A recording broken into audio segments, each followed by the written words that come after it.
It's hard because we spend so much time either in the car or at an actual appointment that there's some days they don't even get to play with their toys because we are literally gone all day. Hey, you're listening to The Rare Life. I'm your host, Madeline Cheney, and I am so excited to give you episode 86, Karley's story.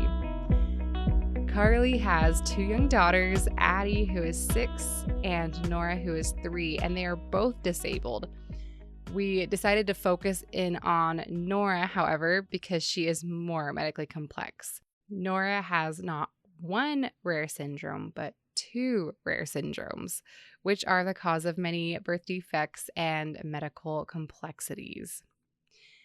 In this episode, Karley shares what it was like to receive a prenatal diagnosis and the months that followed Nora's birth. And with more than 20 therapists and doctors between the two girls, appointment day is almost every single day. And so we dig into what that is like for her and her family. Karley, her husband Joe, and 2 daughters live in Southern Illinois. She claims her occupation is, quote, full-time medical mom, which I think is so great. And if you know, you know. Karley is a lover of comfy clothes and of hiking. Let's dive in. Hi, Karley. Welcome to the show. Thank you for having me. Of course. I'm excited to hear your story about, having Nora in your life and what that's been like for you. So I would love to start out with you sharing just a little bit about Nora and, what makes her unique and a little bit about her medical stuff. Yeah, so there is a lot of ways to describe Nora. She is very wild. She is happy, funny. She's hilarious. She loves laughing. I call her a Sour Patch Kid. She'll come up to me and kind of caress my cheek. She'll look into my eyes, give me a kiss, and then she usually slaps me and runs away laughing. Oh my gosh. So she's very much a Sour Patch. She loves being outside. She loves playing. She graduated from her orthotics last year, and we kind of joked that she Forrest Gumped her way out of them just so she could run faster. She's incredible. I'm biased, but she is just amazing. She seems like it. Just even like looking at your Instagram and stuff and seeing pictures of her and, a few of the stories about her, I'm like, oh, she does seem so cool. I love her. She is. Yeah, she knows it too. She'll use it. Oh, that's awesome. So if you were in the grocery store or something and some random stranger was like, what's she dealing with medically? Like, what is your one sentence sum up of her medical stuff? I know it's tricky, but what would you say to a stranger in the grocery store? It's so hard because she has so many that I'll either say a lot and leave it at that, depending on my mood, or her biggest one, I'll usually just tell them she has rare genetic conditions because nobody knows any of her genetic conditions. Right. And then hydrocephalus has been her biggest struggle. Okay. Awesome. I'm not awesome, but right. That sums it up well. Yeah, that is a good grocery store. I like the a lot. We're not talking about this right now because I think it's good to have a bow out. We don't owe strangers, our child's medical records or anything really. We would be there. Yes, we would be there all day if I would go into it, and it depends on my sassiness of the day. Yeah. Oh, that's awesome. Cool. So let's dive in. I know that you didn't receive her diagnoses till she was a baby. So obviously there was no prenatal diagnosis, but I'm curious, was there anything about her pregnancy that gave you a heads up that there might be something medically going on, different than your older daughter, Addie? So we actually found out about ventriculomegaly while I was pregnant. I was actually seeing a high-risk OB along with my regular OB due to I had a miscarriage previously and some family history. So the plan was that I was supposed to stop the high risk OB at my anatomy scan at the 20-week ultrasound.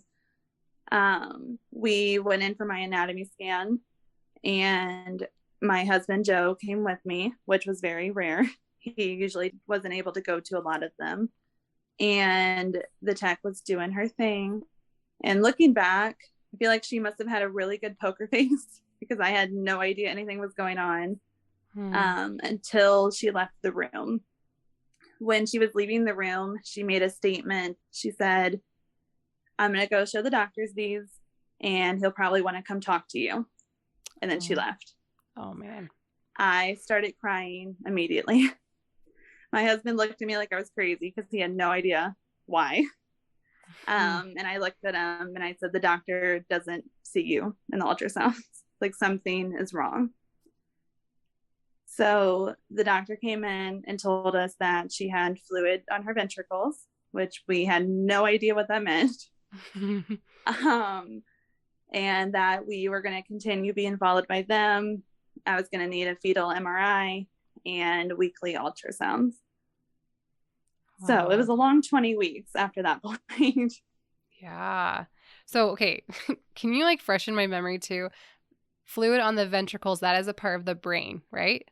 Correct. So ventriculomegaly is kind of the stage before hydrocephalus. Oh, okay. So it's before it's progressed into it.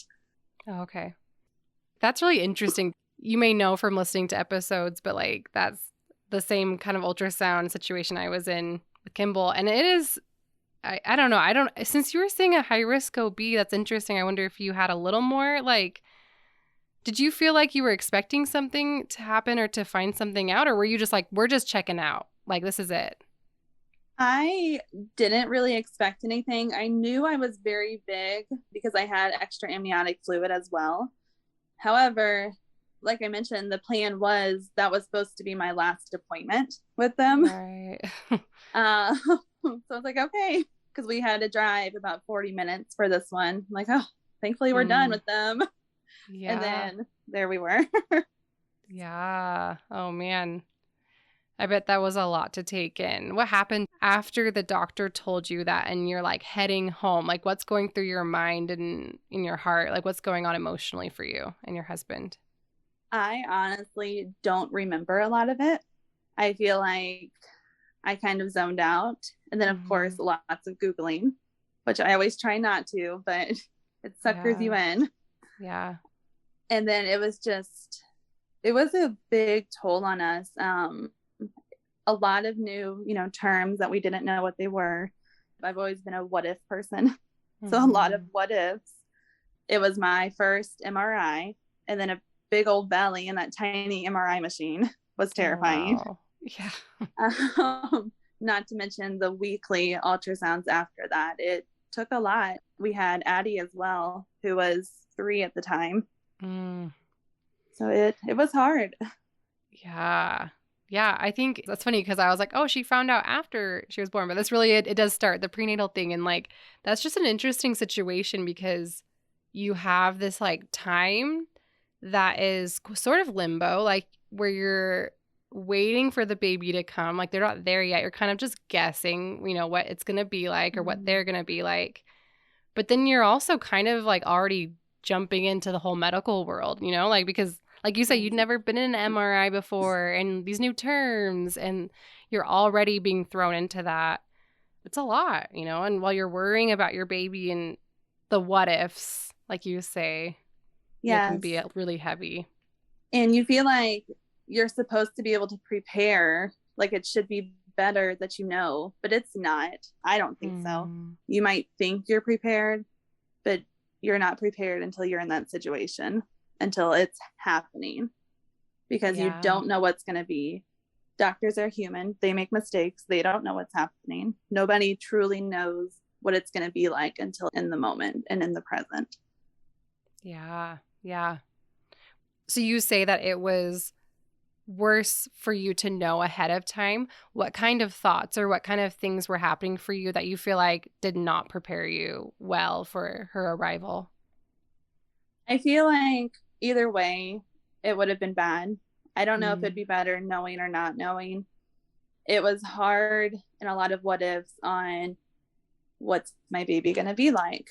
What is this going to look for our family dynamic? We had a meeting with a pediatric neurosurgeon, which was supposed to be very helpful. However, we ended up with a very arrogant doctor. He, was on his phone the entire meeting. Yes or no answers, not explaining anything. And I'm a pregnant woman who just found out this news about my daughter. So, of course, I'm emotional. Then I was angry. And it was less than helpful.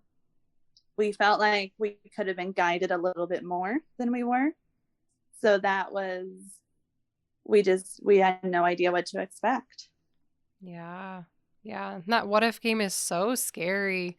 Like just being like, what is like, just kind of like perched on the edge of this cliff, like looking over like, oh man, like, which, it's tough. It is tough to just guess or wonder. Did they mention anything about like chances of her not making it after being born, or was there any kind of fear that way? So they recommended an amniocentesis. They highly recommended it, and we ended up turning it down due to the risk of miscarriage with it. They basically told us they did not know what she was going to be like when she was born. Cognitively, they didn't know. And then honestly, I feel like that's all we really got. Our genetic counselor was very sweet and she was helpful. However, they didn't know what was causing it. They didn't know if anything else was going to be there when she was born, which is kind of funny considering I was getting weekly ultrasounds. Yeah. You would think. But it was just this one big giant unknown. Which is so scary. Yes. The unknown is so scary because your brain does like, I don't know, I guess I'm speaking from my experience. My brain goes to worst possible case scenarios and like, it's hard to see a lot of hope. It's hard to see like, and there'll be this adorable kid that I love. Like that kind of just takes a backseat, I feel like, when you're worried about their health and their safety and, what life might be like. Yes, I feel like that becomes your main focus. And people are always encouraging, oh, look on the bright side. And then I'm the person that's like, well, what if this happens though? Like it is hard. I feel like you're blinded by your worry. Yes, that's a really good way to put it. Very blinded by the worry, and usually blinded to the humanness of them, I guess. I don't know how to phrase that, but like the child in them, right? Yeah, exactly. Like I feel like you're kind of robbed of like that typical pregnancy experience where you're just anticipating like, oh, a cute baby that I will love, because you're worried about them and all the unknown. You are 100%. It's just the joy of the pregnancy. It's supposed to be a beautiful time, and instead you're at the doctor's every week. Yeah. I mean, like from just thinking back about when like I was pregnant with Kimball, and it was kind of a similar thing where we had weekly ultrasounds and stuff to monitor, and it was such a roller coaster. But like, I do remember like this interesting feeling that I had with him that I did not have with my older daughter, and I wonder if you had a similar experience. But like, there was this huge amount of like protectiveness that was very, I guess, aroused because of the situation over him. Like where I was like, oh my gosh, this is my baby. Like I will do whatever it takes to get him here. Like those kind of feelings that I did not necessarily feel with Wendy. And I'm sure that if we'd been worried about her, absolutely that would have, come up for me. But I guess like thinking about it, I'm like, that was kind of a tender, I guess silver lining among all of that was like feeling that protectiveness over this child. Right. I can relate to that. And that's one of the reasons we turned down the amniocentesis was because it wasn't worth it for us. It didn't matter what it said. That it was just, you were not about to stick a needle in my stomach and poke her type of thing. Yeah. Oh, yeah. Like, no, we'll opt out. Like, any chances that it would hurt her? Like, nope. Exactly. Right. Oh, man. Okay, so take us to birth. What was that like? Oh, gosh. So, as I mentioned, I had a lot of amniotic fluid, which we found out later was related to her genetics. And on top of that, she was measuring at 10 pounds, 12 ounces. Oh my gosh. Holy cow. So, and I got a little cocky because Addie was 8 pounds, 8 ounces. So I was like, oh, I could do 10 pounds. Not that much more. I can handle it. So they were going to let me try to have her vaginally. And so I was induced at 38 weeks. And we live close to St. Louis. So we went over there to that hospital because it's connected to the NICU at Children's. So I got there with my husband and they start the induction. And mind you, I was not having any contractions, nothing prior to this. The OB that was working that day came in and said, there is absolutely no way you are having her vaginally. Oh.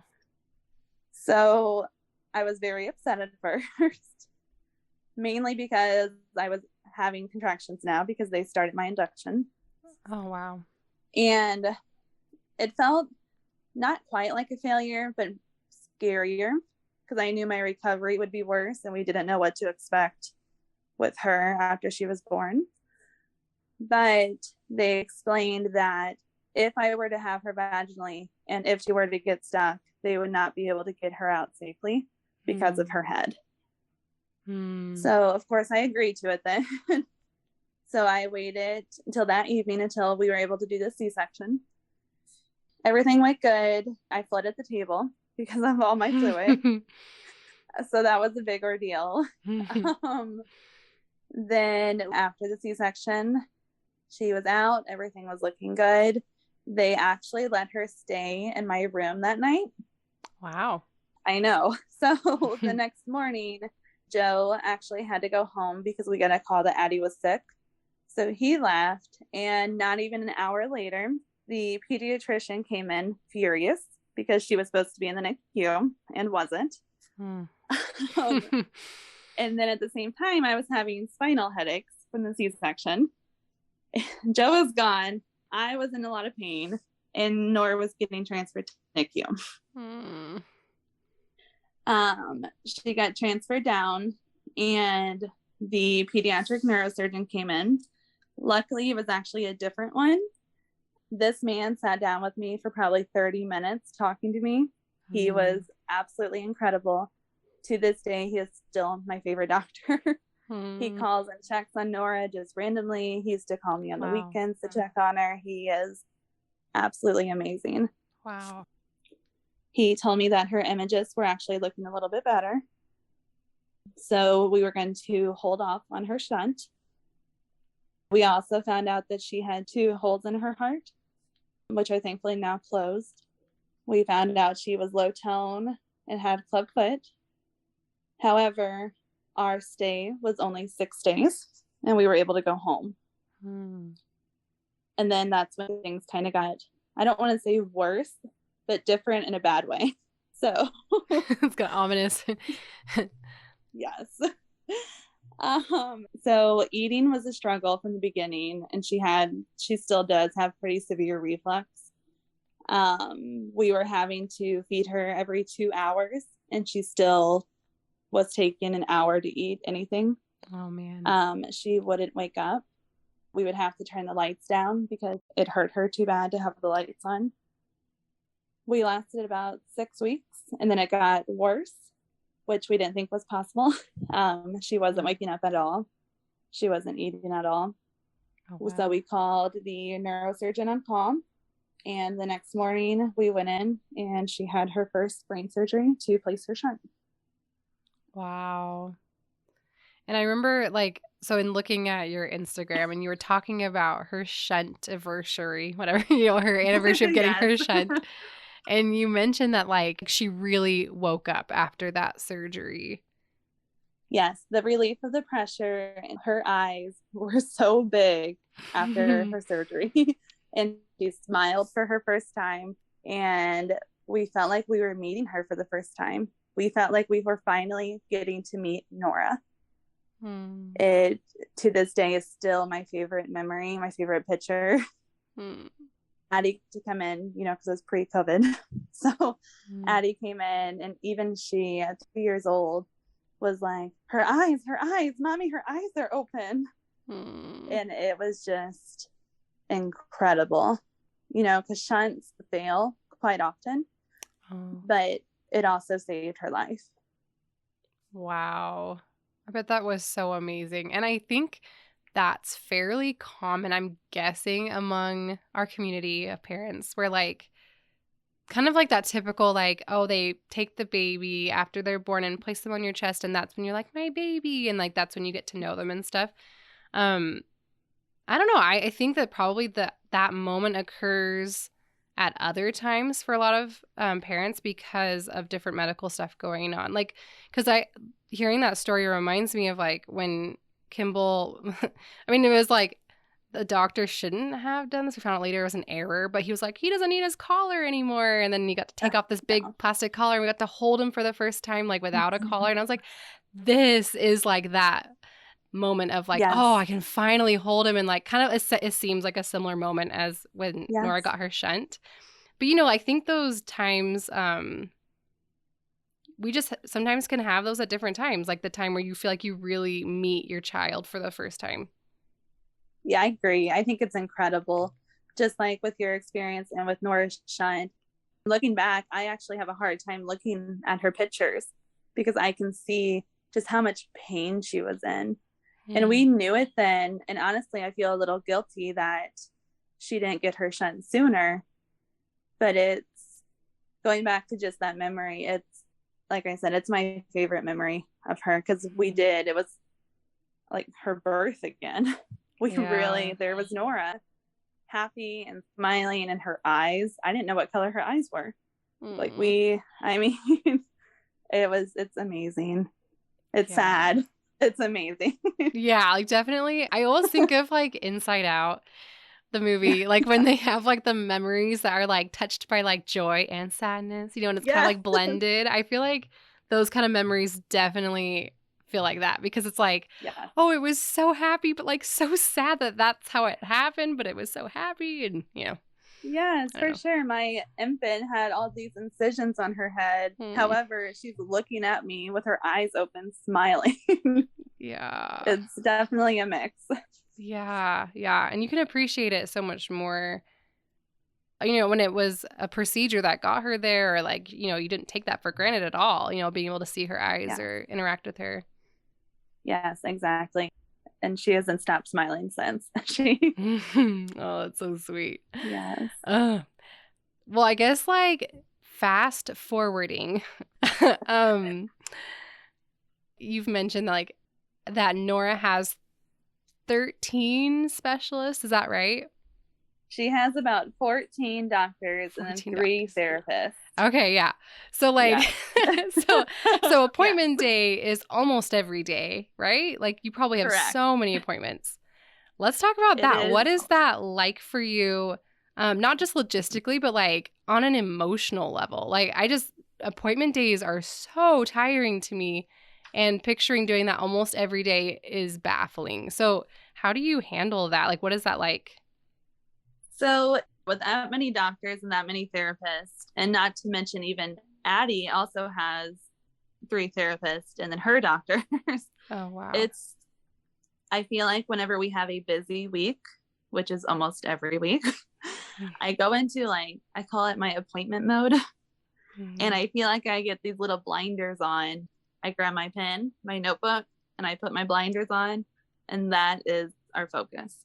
Nothing else matters at that moment. We go in, we get it done. But then at the end of the day, I'm exhausted. And I feel a little sad and a little jealous of other kids. I saw a meme the other day that was like, you're taking your kid to soccer practice and I'm taking my kid to an appointment. And it's hard because I do feel like we spend so much time either in the car or at an actual appointment that there's some days they don't even get to play with their toys because we are literally gone all day. Yeah. So it's a mix of feelings again. Yeah. And I imagine too, we're not in the appointment phase as much anymore, so it's not as often. But like when Kimball was in more appointments, not as many as your girls, but and a lot more, I feel like it's a little bit like being on the outside looking in, like pressing up your noses like, wow, like they just live. Like, they're just like playing and going to preschool and like, and here No we are worries. shuttling back and forth. Yeah. And like, and, being kind of doctor mom. Mm-hmm. And then, for your girls, that's probably Yes, sad. it's hard, and it's taken me about 3 years. Nora's 3, so it's taken me about 3 years to remind myself that just because their problems are not big to me, that they still have problems that are big to them. Yeah. And I have to remind myself of that, because I do have that tiny bit of jealousy that they do get to just do whatever they want that day. Mm-hmm. I have to remind myself that whenever I get to that point. Yeah. Oh, that's such a good point, because it's not only like the great equalizer to be like, oh, like it's not like they're free of problems. It's just not as obvious to me. Yes. But at the same time, it's also, I think, really unifying, where it could feel more isolating, right? Like that could kind of combat that, to be like, well, they have issues too. Like they're also grappling with things I just don't know about. Like we're all figuring stuff out right now. And Exactly. And to them, that might be something big, whereas I might look at that situation and wish that I had something so little. I feel like it's all our different perspectives on our life at the moment and what we have been through. Yes. Oh, yes. It is so relevant to what you've been through. Yeah. Yeah, totally. And even maybe different phases of life. Like there might be, more difficult stages, and be like, certain things that used to like really bother me don't really bother me as much anymore. And then like, oh, now this is an easier phase. And so like I'm getting ticked about things that, Exactly. I might not have before. Yes. Nora's longest hospital stay was about 30 days. And I know people who their kids have never been in the hospital. I know people whose kids have been in there longer. And it's all about, just like you said, the different parts of our lives. Yeah. So what do you do? Like, and this is going to get like, this is not like a quiz. Like we're going to rate you on how healthy your coping skills are. But I'm just curious, after most days, I guess, but after appointment days, how do you like decompress after all that, like putting all that energy into like putting the blinders on and, getting it done? And what do you do like at the end of the day? Honestly, I curl up on the couch and put on my show, and most likely fall asleep on the couch, because I am just mentally, physically exhausted. And I don't want to be touched by anybody or anything. I want to just lay there by myself and quiet with my show, show and my blanket. Yeah.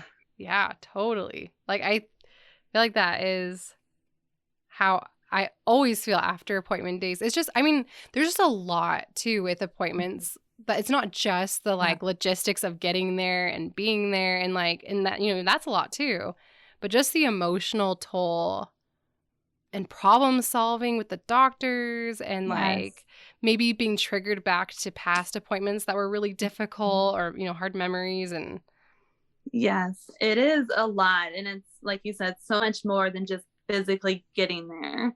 I mean, Nora has a lot of diagnoses underneath her 2 genetics, which is the Lewy-Dietz syndrome and then the osteopathia striata with cranial sclerosis. We call it OSCS. But those cause she has so many other diagnoses, and finding out how they correlate together, or both of her genetic conditions are very rare. So then we deal with the doctors not knowing sometimes. And then we have to problem solve even more. Well, normally you do this. Well, normally not Nora's case. Nora does not do normal. So then problem solving, figuring out a plan, scheduling up tests, scheduling the next appointment. There's so much that just goes into just one single appointment, let alone when you have, 10 in 1 week. Yeah. And you're the coordinator. Like that's something that really baffled me at the beginning of all this. Was like, wait, like I'm the middleman. Why am I the middleman? Like, I don't know any of this stuff. Like, so to be like in a GI appointment, and to be like, I don't know, talking about something, and be like, well, but what about this, this specialty? And they would be like, oh, can you ask them about this and this, or, whatever. Like, that's a lot too, just being the middleman. Yes, it really is. And it's actually funny you say that. There has been probably 3 doctors who have told me because of Nora that they communicate with other specialists now that Oh, they did not wow. before. Like, while I'm very glad you are communicating, I'm still questioning why you never did before. Yeah. Yeah. That's really funny. Like, yeah, that's what we're here for. We're going to get you connected to everyone. Like, we're a little mixer here. Oh. Oh, man. Well, I would love to wrap up with a quote that you mentioned previously on Instagram. You wrote, "Like wildflowers, you must allow yourself to grow in all the places people thought you never would." I would love for you to share what kind of growth and changes that you've noticed in yourself because of this journey, with your daughters and this type of lifestyle. I'm not the same person I was at all, which I feel like most people aren't when they become moms. Everybody changes to some extent, but I do not even recognize who I was before. With us and with medically complex children, you change even more. People complain about changing, but honestly, I think we're supposed to change in the different stages of our life. I don't think the old me would be surviving this. Nora has taught us just so much. She has showed me how to be strong and what strong really is. She started sitting and crawling with a chest tube. Like, she is the definition of strong. As cliche as it is, she's taught us not to take time for granted because we don't know if we're going to end up back in the hospital or if something worse is going to happen. So we don't take it for granted. We celebrate like every tiny victory. She runs away from me, and instead of getting mad, I secretly celebrate it because she's running. Mm-hmm. She showed me that I have a voice. She showed me how to advocate for her and for her sister, Addie. I make sure that my voice gets heard because it's what gets her and Addie the care that they need. I don't step down, whereas before I might have. She has changed our entire family and has just showed us so much. I love that. That resonates so much. And I think you're right. Like, where people are like, oh, I don't want to change. And I think it's painful. It's really painful to go through the things that do change you. But you're right. Like, you needed to adapt to be able to be capable of what you're doing right now. So I think you're not going to be the same person you were 5 years ago, whether you go through something traumatizing or not. It's inevitable, and it is sometimes for the better to be able to cope, to be able to support and be there for your family and for yourself. Yes, absolutely. Yes. Well, what would you say to parents that are maybe like just starting out on this journey and are probably undergoing change and that really painful stage of it, but like, it's not like, wow, I'm changing. This is so cool. Like, in that really painful stage of change that they'll realize later, like, wow, that was great. What would you like to say to them that might be listening right now? I would tell them that it is worth it, and your body and mind are doing what they have to do to survive. That they're not alone, no matter how lonely it feels. And that as hard as it is, it's easier to accept it and to go with the change instead of fighting it. It's very wise. Yes, I echo that. Amen. Well, thank you so much, Karley. I really appreciate your vulnerability and sharing with us today. Thank you so much. For adorable photos of Karley and her family, check out the website, therarelifepodcast.com. You can also find links in the show notes to follow Karley and me on Instagram.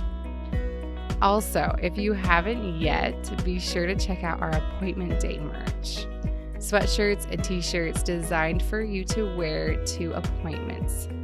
My hope is that they can give you just a touch of empowerment and the reminder that you are not alone. There are so many of us, like Karley, that are soldiering through endless appointments with our children too. They come in women's, men's, kids, and baby sizes, so your whole family can match, which is pretty stinking cute if you ask me. There is a link in the show notes for that. And I will add that all proceeds go towards supporting the podcast, so it's a win-win. Join Karley and me next week as we dig into her mental health as a medical mama. Karley has always struggled with anxiety, but since traumatic events with Nora, she now deals with night terrors, depression, and panic attacks on top of her anxiety.